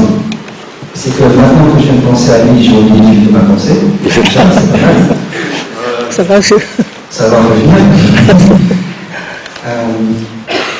Et avant qu'ils ont vu votre bruit, il y a un effet cathartique. Ça modifie quelque chose. C'est ce qui fait que chez nous, les thérapeutes, on a beaucoup de personnes qui ne viennent pas au premier rendez-vous. Ils ont mis 6 mois à penser à vous appeler, ils ont le courage de vous appeler, une fois qu'ils vous ont appris, on est très bon, on n'est pas plus absolument. C'est-à-dire qu'il y a des représentations qui vont se faire et qu'il a déjà modifié les interactions. Et puis quand ils vous rencontrent, vous avez encore rien dit. Je pense souvent aux éducateurs que je forme qui vont travailler à domicile. Ils arrivent à domicile et ça a déjà modifié quelque chose, et puis ils reviennent, et alors leurs collègues ont rien dit, leur dit, et alors ils racontent ce qu'ils ont vu, et ce qu'ils ont vu n'a rien à voir avec ce qu'il y a de la famille, puisque ce qu'ils ont vu est déjà modifié par leur présence. Vous me suivez? C'est ce qu'on appelle la deuxième cybernétique. La deuxième cybernétique, c'est l'inclusion de l'intervenant dans un nouveau système qui s'appelle le système thérapeutique, ou le système d'intervention. C'est un système qui est tiers, et qui est co-construit avec le professionnel, son institution, son système d'appartenance, et avec l'individu ou la famille et le système familial. C'est un système intermédiaire, il est ni l'un ni l'autre. Il est entre les deux, et il se co-construit. Et l'idée, c'est qu'on va construire un pont, on va co-construire un pont dans ce système, où les uns et les autres, on va travailler. On va réfléchir ensemble, on va élaborer des stratégies, on va élaborer des nouvelles représentations, et puis chacun va revenir dans son système et va importer un peu de ça. Oui, parce que quand même, il y a un truc intéressant, c'est que si ça va dans un sens, ça va dans l'autre. Nous sommes un peu modifiés aussi avec les rencontres qu'on fait, avec les familles rencontres. Et je pense qu'effectivement, ça c'est heureusement parce que la rencontre va modifier notre état d'être, mais peut nous modifier bien au-delà de ça. Je suis touché par des familles au-delà de ce qu'on m'a appris à l'université. Je suis désolé, mais il y a des gens avec qui j'ai des émotions. Et ces émotions me font réagir, me font agir. Et tout notre travail a essayé justement d'être dans une action et pas dans une réaction. On a besoin d'avoir des réactions quand on est en danger, quand on est en mode de survie. Si un adolescent se lève, je travaille 10 ans en psychiatrie, on fait crise pour adolescents et adultes, s'il se lève et qu'il prend sa chaise pour me la balancer à la figure, je ne peux pas lui dire, mais qu'est-ce qui se passe? Qu'est-ce qui fait que tu as envie de me massacrer la tête? Je vais juste me protéger. Tu vas avoir une réaction. Parce qu'à cet instant-là, il s'agit de ma survie. Et à cet instant-là, je ne suis plus le thérapeute. Je suis Bernard qui est en danger. Ma responsabilité est la suivante, c'est que dès que j'ai pris conscience de ça, dès que j'ai pris conscience que quelque chose me sortait de ce que Monia Karim appelle le confort du thérapeute ou d'intervenant. Ma responsabilité première, c'était de le retrouver. Qu'est-ce que c'est le confort? Je vous donne ma définition. C'est être en capacité de mobiliser ses ressources et ses compétences afin d'être garant du cadre qui sécurise la relation. C'est le cadre qui sécurise la relation. Je n'ai aucun pouvoir pour sécuriser quelqu'un. Par contre, j'ai du pouvoir pour poser un cadre qui va nous sécuriser. La pose du cadre, c'est ce qui me sécurise d'abord parce que je sais que je suis là avec un mandat, j'ai une légitimité sur ce territoire d'action, donc j'ai un pouvoir. Et mon travail, c'est de sans cesse revenir à cette dimension-là, c'est-à-dire être en position de confort. Dans les premières études, je vais dire quelque chose que de nouveau je ne pensais pas dire, mais ça m'a fait écho quand vous avez parlé. Dans les premières études, on a étudié, les systémiciens ont créé le premier loft. Vous voyez, le truc télé-réalité. Ils ont fait venir les familles dans des appartements, ils ont mis des caméras, ils ont mis dans son bain, comme le famille, pareil. Et puis ils ont observé les familles pour voir comment ça marche un peu.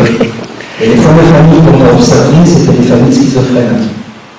Pour essayer de comprendre comment ça fonctionnait. Et on s'est bien rendu compte que dans les transactions psychotiques et dans les transactions de familles qui ont un nombre qui a été diagnostiqué comme schizophrène, il y a une perturbation de la communication. Donc ils ont voulu étudier ça. Bon, je pense qu'il y avait un peu plus d'éthique quand même que dans le BOF. Mais il s'en est suivi quand même des choses qui, je trouve, sont toujours interrogeantes encore aujourd'hui, c'est qu'on a parlé des familles schizophrénogènes. Je ne sais pas si vous avez entendu parler de ça. Les homos de ma génération connaissent ça. Les plus jeunes peut-être moins. Les familles schizophrénogènes, voire les mères schizophrénogènes. Oui.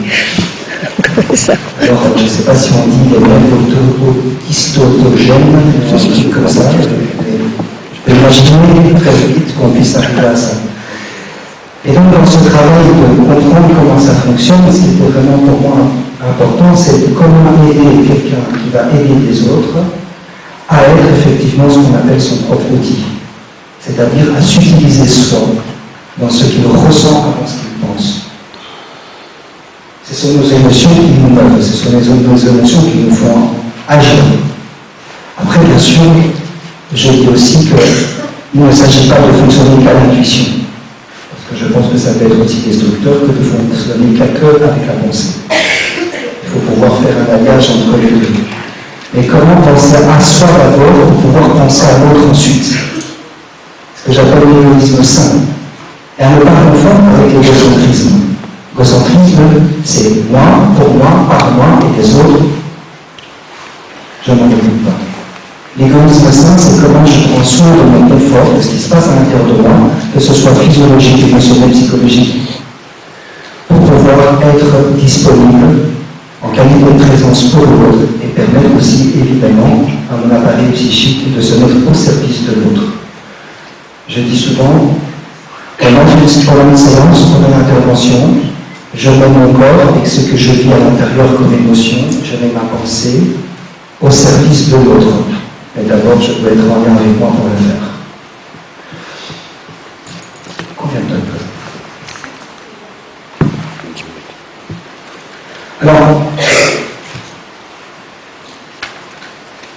quand on parle de la distance, et peut-être que dans vos cours, les cours de ceux qui sont encore en formation ou qui viennent d'en sortir, je parle non plus de la juste distance, mais de la juste proximité. La question de la juste proximité, c'est quoi? C'est plutôt que de sortir de la rencontre, c'est aller dans la rencontre. Le mot distance, en physique, c'est plus souvent une distance, c'est positive et négative, oui. Mais dans le langage, on dit prendre de la distance. On nous dit souvent de prendre la distance, tu es trop compliqué. Fais un pas de côté, décale-toi. C'est des choses qu'on nous dit quand même. Alors, la question de la juste proximité, c'est comment je vais entrer dans la rencontre en permettant à l'autre de s'y ajuster. Parce que, pour moi, un des plus grands défauts de l'étang, au sens large, dont je fais partie, c'est son désir d'aider. Nous avons tous un grand désir d'aider, et parfois notre désir d'aider va bloquer l'autre, va le coincer.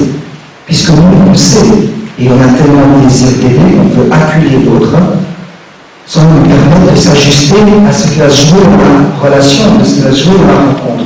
On n'est pas dans une rencontre qui est anodine, on n'est pas dans une rencontre qui est classique, puisqu'on est dans une rencontre qui a été codifiée, qui a été programmée.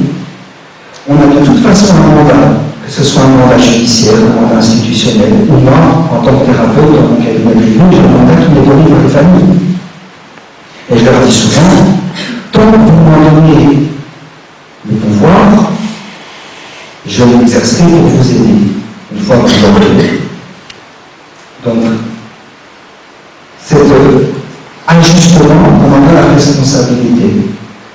Accueillir une famille avec notre désir d'aider, ou accueillir un individu de désir d'aider, je suppose que vous pouvez imaginer, vous avez déjà rencontré ce que ça peut faire, et que parfois on est bien dépourvu quand on se dit, mais enfin, je veux juste l'aider, et j'essaie, et je sais que c'est juste, mais on refuse.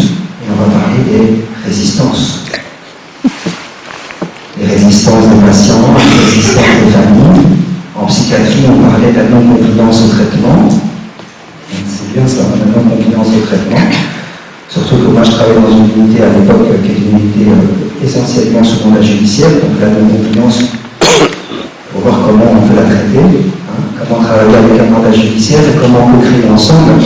Je disais souvent aux familles, j'ai dit, écoutez, vous n'avez pas le choix d'être là et de travailler avec moi pendant non plus. Parce que le mandat, il s'applique tant à vous qu'à moi. Moi, le médecin, il me dit, monsieur Fidel, vous devez voir cette famille, puisque je suis responsable de voir toutes les familles, de tous les adolescents qui étaient hospitalisés. Et les familles n'ont pas spécialement envie, elles n'ont pas envie nécessairement que leur ado soit là, et l'ado n'a pas spécialement envie d'être là. Et ce qui était particulier quand même, c'est que quelques semaines plus tard, quelques mois plus tard, il n'était pas rare de voir l'ado qui disait je ne veux plus sortir. Et là, on peut parler d'un effet iatrogène, c'est-à-dire de la sécurisation que fait un hôpital psychiatrique qui peut être aussi horrible qu'il soit, aussi fermé qu'il soit. Je travaille avec écrit ces unités fermées, comme c'était bien fermé, mais il disait on ne peut plus sortir. Très souvent, on travaillait à la sortie.